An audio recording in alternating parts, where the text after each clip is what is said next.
back to Midlife at the Mailbox. I'm your host, Denise Rabat, and today we're talking about websites. If you own a small business or thinking about one, today's episode is for you. If you're a brand, I'd also recommend a site too. The better question is, what came first, the content or the website? We're going to get more into that today. According to 2021 statistics, around 28% of small businesses still don't have a website. That just baffles me. The pandemic may have driven more business owners to be more present in the internet space. However, not all small businesses have gotten there yet. This was me actually about a year ago when I turned to a friend and trusted colleague to help me build my site. This friend also happens to be our normal co-host turned special guest for today's episode. I can't wait for you to learn all about her small business marketing truths for websites. Plus, stick around to the end so you'll hear all about the great SMB tips around websites. Let's get started. Thank you so much for joining me for another Midlife at the Mailbox. Over 6 years ago, during a chance meeting in our neighborhood mailbox, two strangers met and a new friendship blossomed into something bigger. Although we no longer share mailbox, we're closer than ever in real life. This chance meeting in our neighborhood mailbox inspired a friendship, business relationship, and now a podcast. So come along and listen in. I can't wait to introduce our special guest for today. Hey, Amy. Hey, Denise. How are you? I'm doing great. I'm so excited to be on this side of the mailbox as well today. Yeah, now it's your turn. You're in the hot seat. Uh-oh. I hope I do as good of a job as you did last week and in your element, talking about your resumes in midlife. Oh, you're gonna shine. I know this is your sweet spot. I can't wait for our listeners to hear. With that, it's been 2 weeks and we're back on our schedules, and we probably got a lot of midlife moments, right? There's a lot that happened the past couple of weeks. What's going on in your world? So yeah, we just got back from Myrtle Beach. We took a family vacation to see some friends that I had made through one of my jobs many years ago. And what's funny with this is that we've basically maintained a virtual phone relationship since like 2015, I want to say was probably about when we met. Oh, And I think it's very interesting because even like you and I, right? You and I met and you were here 18 months and then moved back to California. And, I find that many of my closest friends don't live here in Chicago, but over the years, it's become very easy to keep in touch with people virtually. I sometimes I think we make more of a point to get together, when we do visit those, particular areas. But long story short, we went to Myrtle Beach and we had a fabulous time together. And we've done this now in various areas. They've come here to Chicago. When we were down in Florida, they visited us. And then we just went to their new home in Myrtle Beach, and just great. The kids have a great time together. The husbands have a great time together, and just lots of laughing, lots of drinking, yeah, that's a lots good of match. just lots That's a of fun. Yeah, that's a good match. But I will say, I mean, I think there's some truth to that. But I think, Amy, that's one of your superpowers, right? You do a great job of striking up new friendships. No, I'm being honest and serious. You do a great job of striking up new friendships, but also maintaining them. I think when the energy's right or when the connection is Yep. strong. So, and you make the effort. I think we joked a couple weeks ago, or a couple of episodes ago, there's one picture of us. We're probably not looking our best. You were in town for a bridal shower. You were in Southern California for a Yep. bridal shower.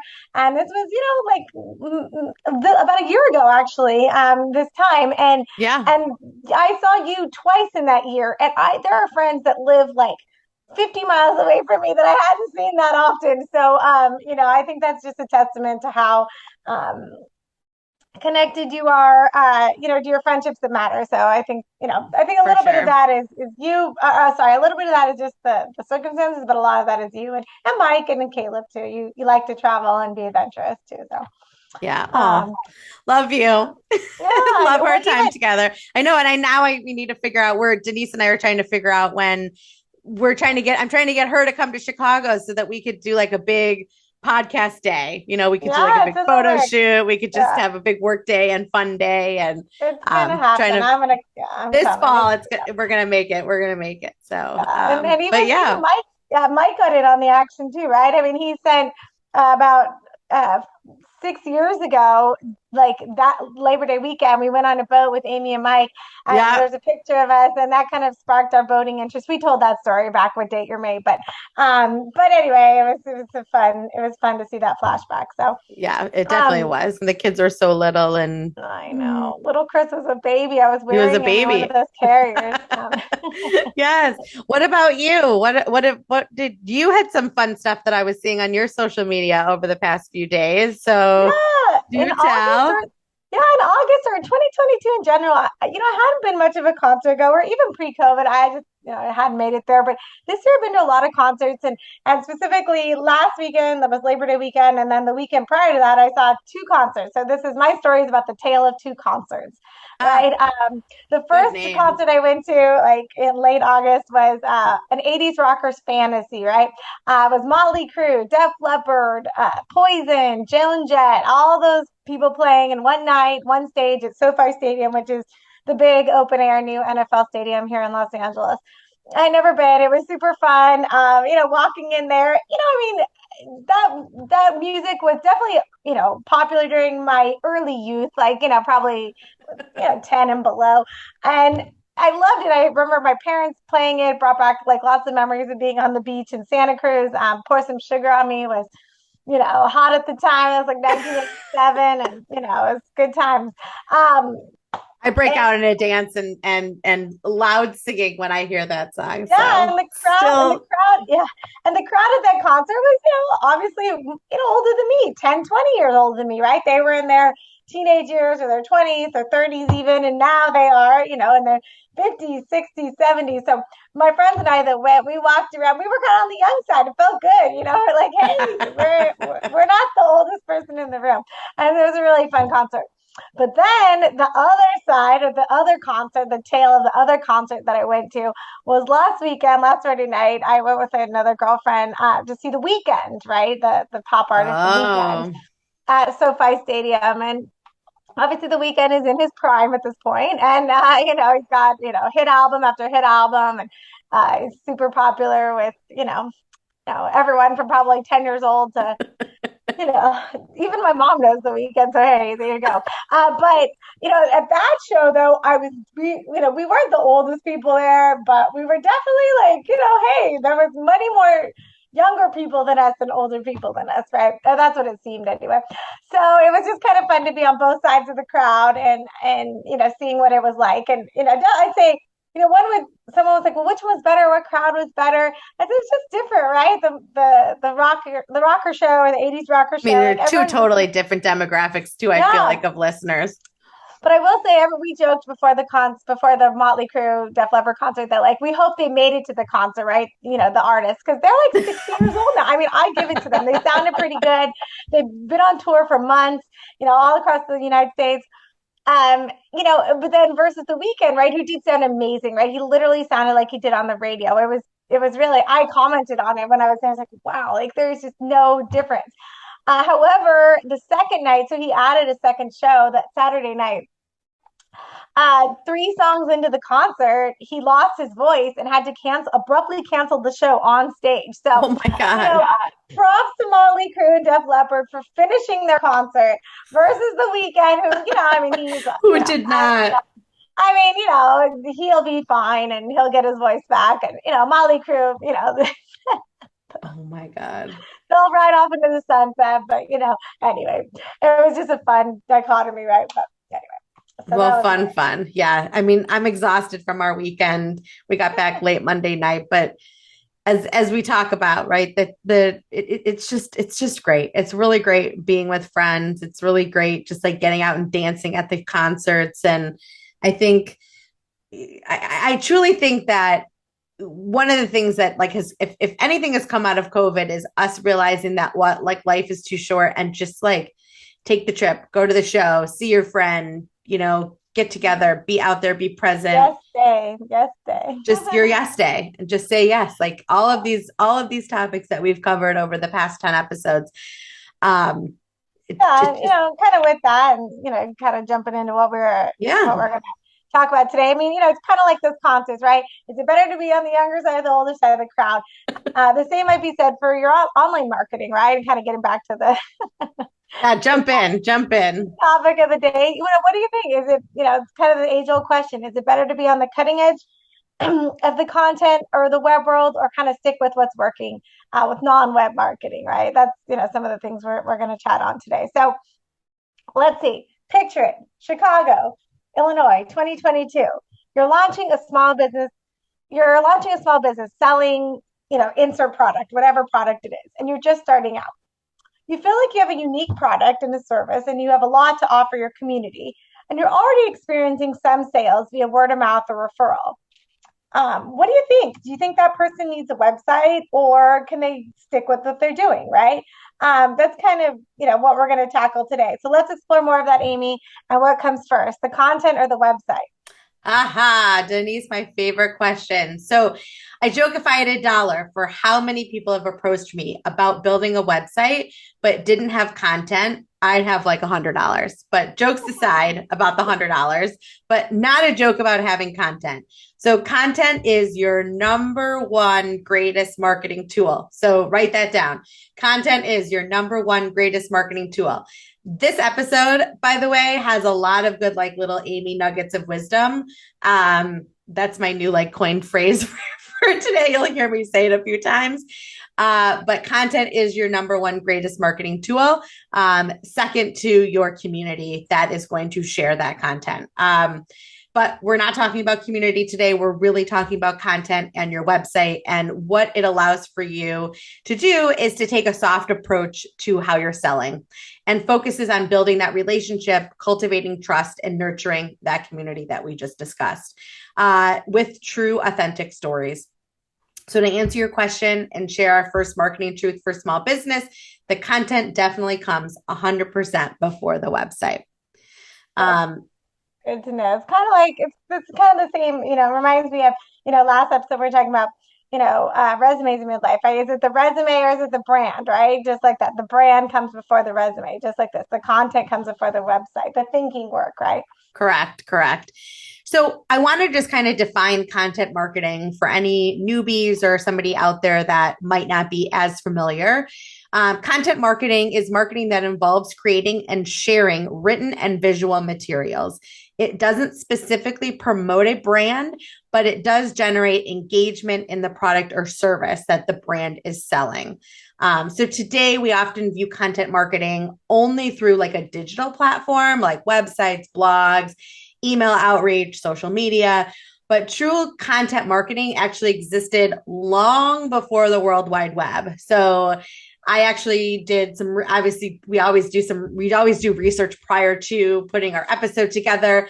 And this took me back, right? So this went way, way back, but content marketing, like I said, existed long before the creation of the web. It just took on different forms. So an example of one of the earliest forms of content marketing was the printed publication of Poor Richard's Almanac that started around 1732. This was an annual publication. It was witty, offered a mixture of seasonal weather forecasts, practical household hints, puzzles, and other amusements. Ben Franklin wrote this, which I actually didn't know, but maybe I should have. I don't know. My history is not my most strongest suit. But in our minds, it might not sound like it's modern content marketing, but at the time it was. Benjamin Franklin actually created the publication to promote his printing business. So it wasn't about the weather forecast. It wasn't about the hints, but what he did for his job. And it was extremely popular in the era, often selling about 10,000 copies per year. And this was in print for over 25 years. So it's really amazing, how the printing press, right? That invention, that's early content, right? Like the newspaper, putting your advertisements in the paper. And you wonder as the mystery, who was Poor Richard if Benjamin Franklin was the creator, right? Right. Well, he actually published under a different identity. Pseudonym. Yeah. Yeah. Yeah, Yep. pseudonym. Just like this is like Bridgerton. Maybe this is where Bridgerton took it from. Maybe. Um, so yeah, so I think content, as we talked about in our mind today, is much more digital, but really it's anything that you are utilizing in order to promote your business, right? So anything that you're putting out. Yeah, absolutely. Can you set the stage on where your obsession with websites, content, and small businesses began? Oh, okay. So my love affair with small businesses was truly born in about 2010. I was working at Groupon and I was tasked to build out a roster of prospective businesses in the Palm Beach County area. It spanned from Boca Raton to Jupiter, Florida. And I was doing all of this from the comfort of my black office chair at the Groupon headquarters here in Chicago.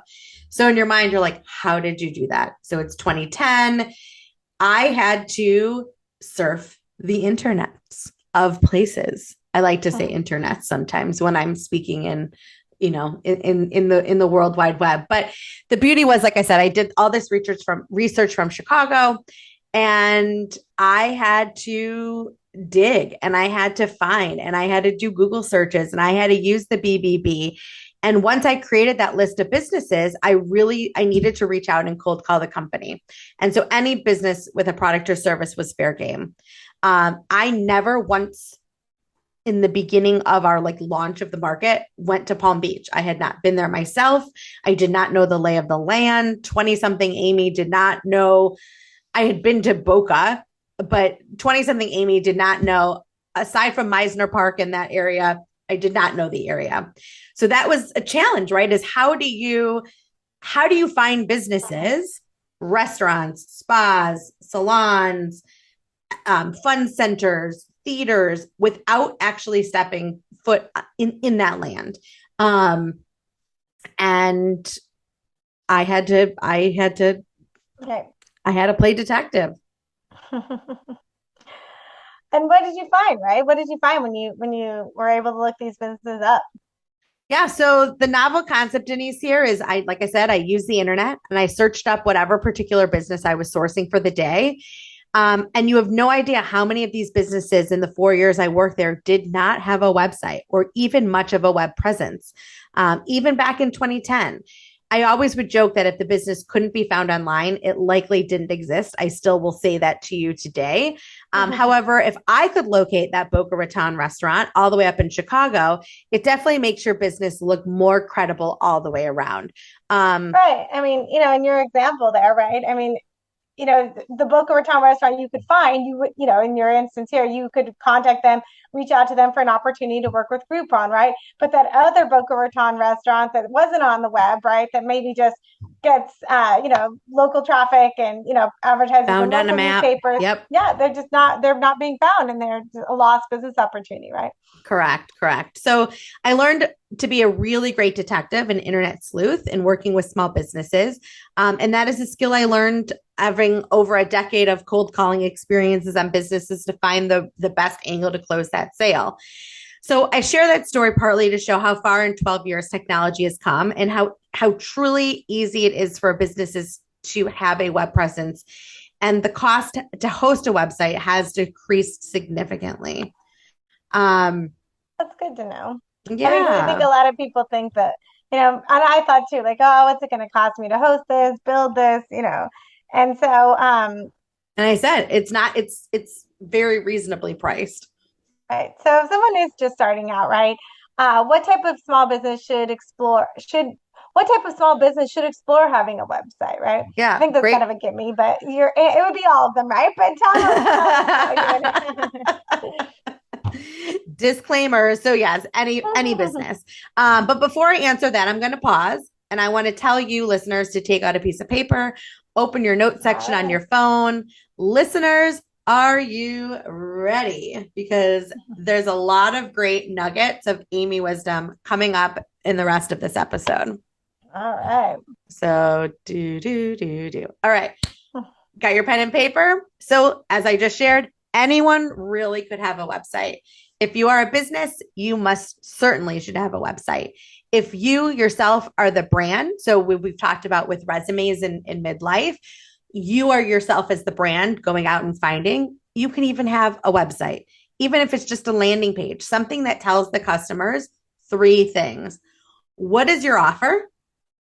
How will it help the customer survive and thrive? And how do you connect or do business with that particular business? Okay, let's repeat that again. So what's the offer, right? Like Yep. what are you providing? What service, what product, what are you selling, right? Correct. Um, and then next was how will you help somebody, right?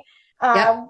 What are you bringing to the table, right? Yep. And then or how do you do it different, right? And how do you let them succeed or like you said, thrive? And how do you connect? How do you do business, right? How do you contact them? Yep.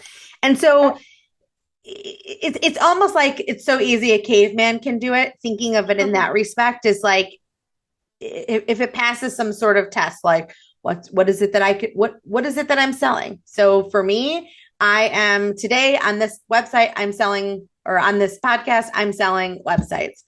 How is it going to help the customer, you, the listener, survive and thrive? Well, you're going to know where it is that you can buy my service, how it's going to help your business grow, how, all of those different things, and how to connect with me. So you're going to schedule an appointment on my calendar. You're going to walk into my business. You are going to buy something online. So all of those different things are kind of very minor answers to what it is that your website should do within the first 5 seconds of that prospective customer visiting you. Right. And I mean, coming from a corporate side, I'll just say when I started this process and working with Amy, she, kindly offers her services to me. And after we had worked together too with coaching, her on her, journey and I, thinking, oh my gosh, it has to be perfect, right? It has to look like, it has to look like Target.com or it has to it has to look a certain way. But is that really the case, Amy? Especially if you're a small business, you're just starting out, you're not Target, you are DR career coaching or whatever it is, right? Right. And so I think that's a great question. So I think from a look standpoint, websites are always going to be the first impression. So you want it to look good, right? You want someone to, it's just like if you're meeting somebody in real life, you want them to get a positive impression on your business or even on yourself. And so the visual piece to your website, that's the easy part. It's making sure that you are able to capture that audience within the first few seconds of them visiting and allowing them to know what it is that you are offering and what it is that what it is that they do. So it's often just having like a big bold header on your website. It's often having that very easy call to action right on the top portion of the website. So that when someone is scrolling, beyond the scroll, that information below, not as important. They're going to get there, but really right when they open your site, they should be able to know what it is that you do, how to connect with you, and how is it going to help them. Right. And I feel like I listen to a lot of podcasts where, entrepreneurs or solopreneurs are talking about when they just started out, right? And lots of them do talk about, putting up their own website, whether it's in, Canva or GoDaddy, just doing something so simple. And then, and then they really got a lot of, they got a lot of traction just off, what they were offering, right? And then they eventually upgraded and got something looking, a little bit more consistent with, the brand that they wanted. But that was kind of like me too. I started out on Canva trying to do my own thing. And I said, what do you think of this? And then you're like, all right, I got it. And so we put it together. And I think like it's a matter of coming up with your colors, what it is, how do these colors speak to you as the business owner? Is this helping kind of tell my story? And really just putting out the basic information. And that is at the first piece of it, that is what I would tell you. Because if you come to me and you say, I need a website, I'm going to say to you, that's fabulous. What do you have to put on your website? What do you want to talk about? What do you want to display? Do you have pictures? Do you have things like that? You want beyond just like the text, but we're very visual in, video, but at the end of the day, there's a lot of stock images that you could pull from. So don't get totally hung up on all of the content. But I think the biggest piece is making sure that you've got those key components and we've got some content there to back up what it is that you're trying to promote. So on your website, we've got what it is that you do, right? If you visit drcareercoaching.com, we have what it is that you do. We have a picture of a girl hiking. So it's kind of like making that connection from, one side of the mountain to the other. There's, it's just kind of like feeling in your groove, getting back into it, kind of getting into that transition mode. And then we have a call to action as it is, how they can get in touch with you so that they can make an appointment. And then there's, if you keep scrolling, there's your steps, right? So it's so easy. Step 1, step 2, step 3, go. Yeah. And Amy really helped me, articulate all of that and visualize that. She's really good with graphics. And so it was all nice to put that all together in one piece and to have that, subject matter expert to help guide me through that. But let's say you don't know Amy, right? You're not as lucky as me, and you can call Amy a friend and neighbor and a co-host. But what does it take in 2022 to have a website? I know you've got this, 3 things. So tell us what those 3 things are. If someone out there. So you need a domain name. Number 1, a domain name. So the domain name is the name of your website. It's your web address. So the domain name for Midlife at the Mailbox, www.midlifeatthemailbox.com. You can buy domains from Google. You can buy domains directly from GoDaddy. You can buy domains from many different places. You literally can Google, purchase a domain, and you could buy the name. And then you take that name and you import it into the platform that is going to host your domain. So the platform is number 2, the second thing that you need. So you need a platform to host your domain. So I work in a platform called Duda. It is a very easy system to use, but also extremely customizable. There's GoDaddy, Wix, Squarespace. There's so many different website platforms that can host your site, from very, very easy things to put together to sites that require so much more coding and HTML that is like beyond my scope and full transparency. And then the third thing is you need content. So content could be the copywriting, content could be imagery, content could be video, content could be infographics. The list goes on and on and on of the things that you need to kind of pull your website together. Right. And the content can start small, right? It doesn't have to be, your whole offering. It doesn't have to be the end all be all, right? Just having something to start out. And just to clarify for listeners that may not be as astute in some of the technology terms, what is a platform? It's a type of software, right? So maybe you can just expand on that a bit. Yeah, so it's going to be the place that is going to host where your website is. So for example, I work in a platform called Duda. So I would go to duda.com, DUDA. Actually, I think it's duda.co. And you pay a couple bucks a month. It's more than a couple bucks, but it's like, say, $20 a month. And that is the engine that's going to drive your website. That gives the ability for the domain is one piece, right? The domain is like the address, how to find you. And now, if you're using an analogy of a house, right, then the platform is actually displaying and viewing the house, right? Correct. Exactly. So, where you go. And then the content's what's in the house, right? So correct. Okay. All right. Well, so we got that. So domain, good analogy. Domain, platform, and content. So okay, so it sounds like good news. So you don't have to be a budding graphic designer or software engineer to build your website or spend tens of thousands of dollars on building a site. That's good news, right? I was happy to know that myself, and because I was really happy with the way mine turned out, just based on where I was with my business at the time. So because that's a huge improvement from 2010, definitely from like the early 2000s, right, where it used to cost thousands of dollars to put even the most basic website. Correct. So would you agree with that? And I think that's something that scares people off from making a website today, is they still think it's so costly and so expensive to have a website. So I would agree with that. Is that you don't have to be a budding engineer or have, all of this background to build your site. Now, it depends on what you need. If you need a target.com type website, yes, you're going to need more, you're going to need to have a different person building out your site. But for most of the mom and pop operations out there that need a web presence, that, just want to be able to have a restaurant that wants to be able to showcase their menu, for a spa that wants to be able to show their services, for a career coach that wants to be able to show their offerings, a website like one that I potentially could build for you is very easy and very affordable.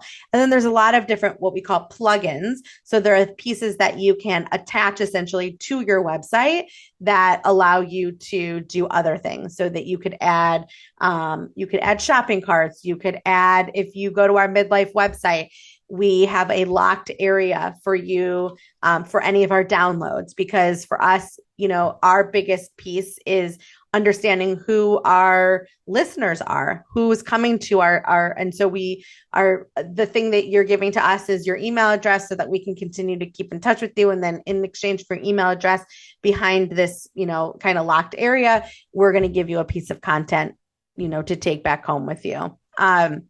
So it's very affordable, as we've been saying, to have a website. There is a phrase called, would be like the basic introductory rate, right? Yeah. So there's a phrase that industry will say, it's called WYSIWYG. So basically, it's what you see is what you get. Types of templates. For a low rate, typically I'd say on average around $20 a month. It could be plus or minus. You could work within a platform and have a truly functional website for your business. The platform that I shared with you that I use starts with various templates, but they are 100% customizable. And then I can also build pages from scratch, and then I could add various HTML code. So for example, when we do our updates for our podcast and I import a little sound clip from our podcast hosting company, I actually put that in a block, right? So it's a section that I move in with that code that's given to me, and it sits on that website. And so that's how we are able to have the attachment of our podcast sitting on our website. And there's a little player that goes around with it. So somebody much smarter than me created that code, and then I'm able to import it into our website. Did you? Yeah, no, I was going to say, and Amy, how did you learn all these things, right? Like, I'm always amazed at what you did. Were you trained in this? I was, in full transparency, I was not trained in this. So this is something that over the years I have 100% taught myself, and still learning every single day. So a few weeks ago, when we did our first episode where we were adding the locked, like behind the password, not passwords, but where you had to put your information in, that was something that I had to research prior to being able to put on the website. So I am at a point where I'm doing this on my own, but I'm also still learning and very excited to, help businesses meet the goals that they're looking to do with their website in whatever capacity that might be. Yeah, in an affordable way. And I asked you that knowing the answer, because I think when Amy's in her flow, she loves, like, she does all the midlife at the mailbox, website updates, and she loves working to display brands, right? And so she's in her flow. She loves doing that. Sometimes I think, oh, I should be helping more. I'm like, no, she really does enjoy doing it. And it's something learned, right? It was not something that probably came natural to her. I mean, she has a knack for it, but she just kind of sat in there and kept plugging away, right? And I find that she does that a lot, just in everything, right? Sometimes I call and I can't do this about something, and I think I'm like, decently tech savvy. I mean, and in my mind, I'm like, this is like the easiest thing, but it's not. And the more that I talk to people, like a few weeks ago, and I can't remember if I said this in our podcast a few weeks ago, but I was talking with a parent on my son's hockey team, and she owns a business, and I know that she listens, so she'll probably get a kick out of being given the shout out, but and she said something to me about about websites, and she said something to me about, content, and, she's like, you just like seem to like really like grasp this and like really understand it. And I'm like, I do. I do. I'm certainly, like I said, I don't feel like I'm like the end all be all expert of this. Like I do a lot of reading, I do a lot of research, and it's a lot of trial and error. And, if this is not something that, brings joy to you, then there are people out there that can allow you to still experiencing it and get your design and get everything across.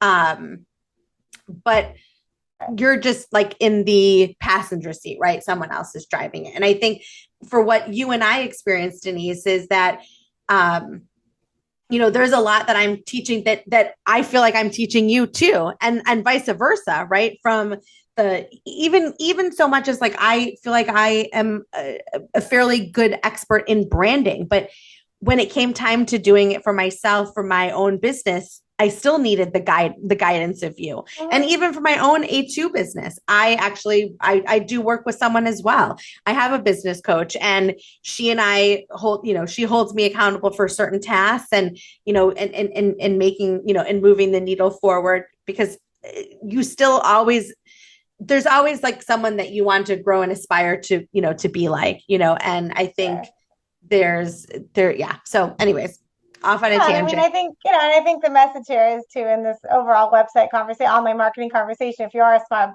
small businesses, yes, you could put something up at relatively low cost, right? $20 a month. You could get, some sort of free template, get something functional up, see if, your business model is proven. And then, then eventually maybe find someone like Amy or Amy and, and build something that's, getting to that result a little quicker, or that might be, visually a bit more appealing, right? But there's all different levels, right? So exactly. And there's all different ways to do it. So I know I wanted to get up in line as quickly as possible. It's just a goal of mine. I just really wanted to get that website up. It made me feel legitimate, even though there was like 2 other mentors behind me saying, you don't even need a website, just start offering, put on your LinkedIn. But to me, I needed that website to feel legitimate. And so Amy helped me do that much quicker than I would have, and with a lot less pain and suffering on reading a lot of FAQs. But and we're and I want to talk. We're going to talk about some of that too. Is what your coaches were sharing is just put it up on LinkedIn. But and I'm going to cover that in a little bit. But it's more than just putting it up on LinkedIn, right? Because where's it go from there? So So we're going to grab our note papers again, right? Because we're going to grab our note papers again, because I've got 6. What do I have? I've got 6 nuggets of wisdom, in my opinion, from what most small businesses really need on a site. So again, grab your notes and paper for some Amy wisdom, or take note of where we are in the timestamp on the yes, website. You can always listen to it again and again and again and again and again. Help our downloads. So okay. So for my Amy wisdom right now, in my opinion, most small businesses really need a site that has 5 to 6 pages. Okay. So you're going to break those down, right? I'm going to break those down. So page number 1, a home page, which allows, as I shared earlier, in 5 seconds, the potential customer to know and understand what it is that you offer and how it will help them survive and thrive, as well as how to do business with you. So a home page, number 1. Page number 2, an about us page, about me page, about the business page, but typically an about something page that tells your potential customer who you are and what makes you an expert in your offering. Number 3, a contact us page, which allows your potential customer the ability to contact you and do business with you. Number 4, a service menu page, which allows your potential customer to know more about your offer. If you are a restaurant, you need a menu with pricing. If you are a service business, what are your service offerings? Number 5, a testimonial reviews page. Now, 5 and 6 are kind of my optional pages, because if you are a business that is just starting, you may not have testimonials and reviews. but I think it's a great page to have if you have a business that has collected reviews from your customers.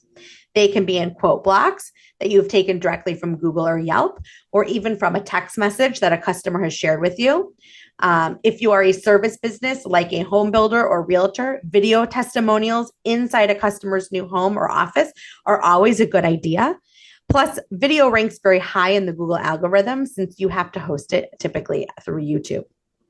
And then number 6 would be a blog. And I say, don't get scared here. If you are in a service business, for example, a blog is a great idea to share thought leadership and a place where your potential customers can learn more about working with you and what you value. This space can also be used to share case studies or a finished product. So for Denise, for example, her next goal, and she and I have talked about this, is building out a blog so that she can share her thought leadership on career coaching. And it's taking case studies. It's taking individual, like she could even put up the resume template that she was giving out on Midlife in the same type of capacity where someone would need to log in order to grab that piece of information.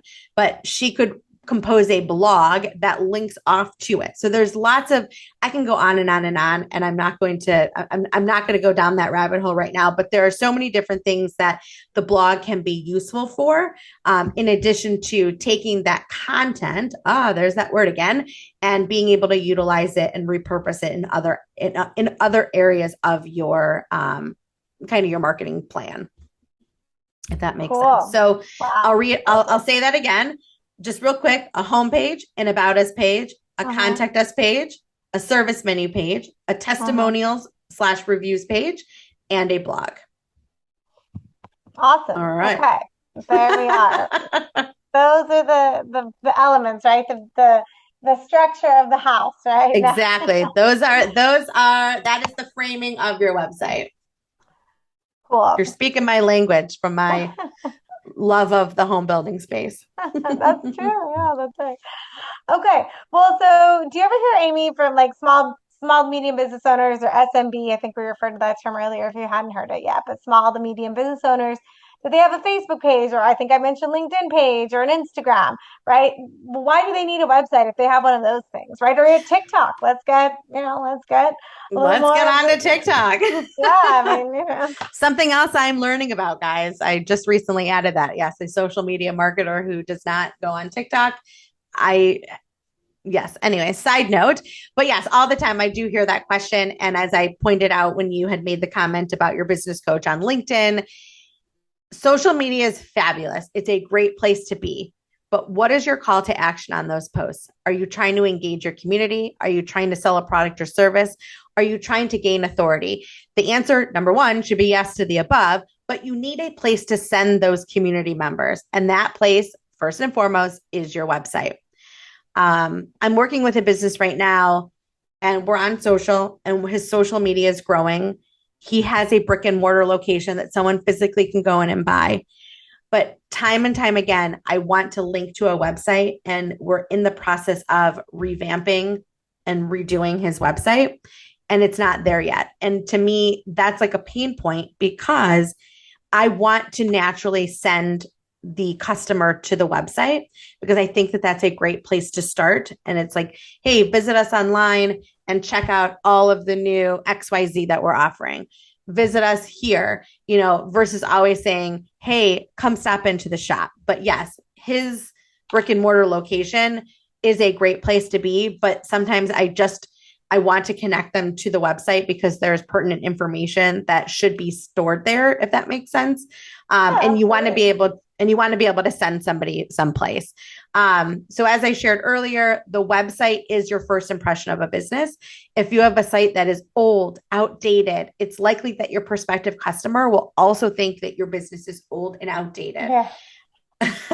Yeah. So I come from the building industry, as I just said a couple minutes ago. That's where I've really spent the past since like 2014 in my space. And talk about an industry that has not really morphed into 2022.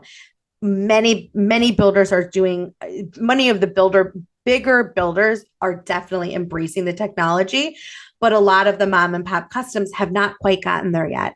And so they're still showing websites that they built in the late 2000s. And like 2008, 2010, 2011, that are not responsive, meaning that they don't scale to any of your devices when you look at them. And to me, if I'm going to make such a large investment in a home, right? I want to make sure that my home is built to today's standards and built to today's technology.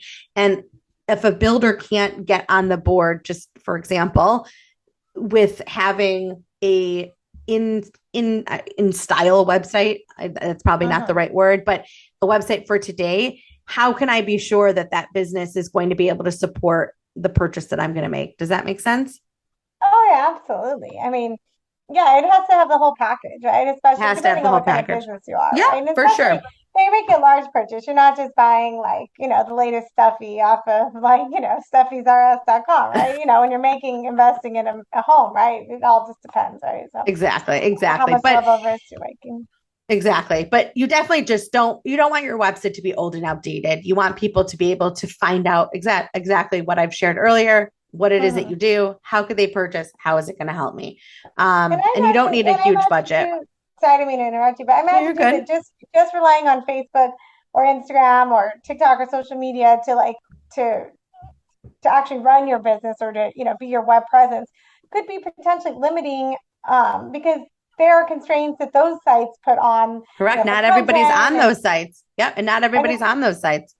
right, it's constantly changing too, right? I mean, I think that a lot of these content creators got thrown for a loop. Maybe it was a month ago when Instagram decided to thought they were going to pivot more to video and and everyone started to freak out, especially all of these people who are, posting link, or like to know links and things like that. That's their Yep. business, right? That's their business model. And it was only until the Kardashians made a big stink that they decided, well, we'll let the posts come, images come back a little bit more so far. So, Yes. so you don't want to be privy to, the whim of another company's ideas and beliefs, right? If you want Correct. to be Correct. So yeah, bottom line, don't be outdated. Websites are so affordable now, as it is.